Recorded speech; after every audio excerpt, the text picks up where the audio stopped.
Rob in Mountain Iron, Minnesota, listening on Sirius XM. Hey, Rob, what's up? Not much now. Thanks for taking my call. It's where I heard something on CBC radio that was terribly interesting. You might know something about this because I never heard of it before, but there's a Goldwater Rule out there as far as psychiatrists and psychologists trying to profile any people that are in office or trying to get into office. And the whole thing is where because they can't, it's like, like a doctor and a lawyer. I can give you the backstory on this, Rob, real quickly, and then you can riff on it.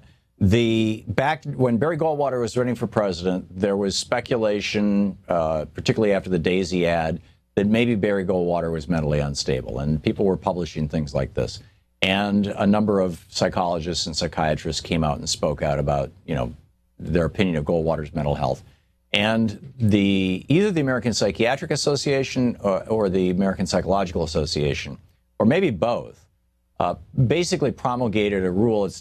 I'm not sure that it has enforcement, that it has teeth, but it's like a policy, that it's just considered inappropriate for mental health professionals to diagnose public figures, particularly in the political arena. And so pretty much everybody stopped doing that, all the professionals, because they didn't want to be censured or criticized. Back to you, Rob. Basically, you hit the nail on the head there, because what you just said was what he was going for.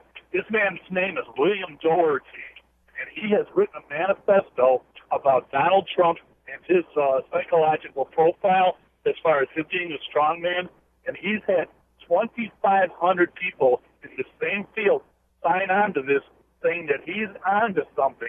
And the whole thing is when he was talking, during the time he was talking, he's going to break this Goldwater Rule because of the situation that basically they were using during the 30s and 40s about a strong man during that time, that the whole world was silent about this guy. And the whole thing is now it's about time that somebody actually put something on paper so that, you can be able to take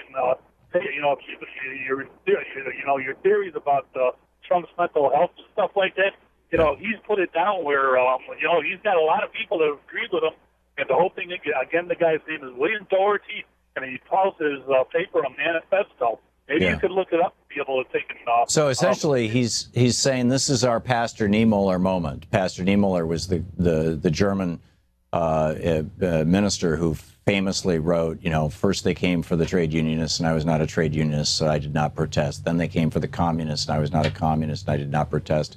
Then they came for the Jews, and I wasn't a Jew, and I didn't protest. And then they came for me, and there was no one left to help. And I'm paraphrasing this from memory, and I know it's longer than that. I probably have them out of order, but in this case, it's first they came for the psychologists, I guess, or the psychologists are speaking out and saying, hey, it's time to protest.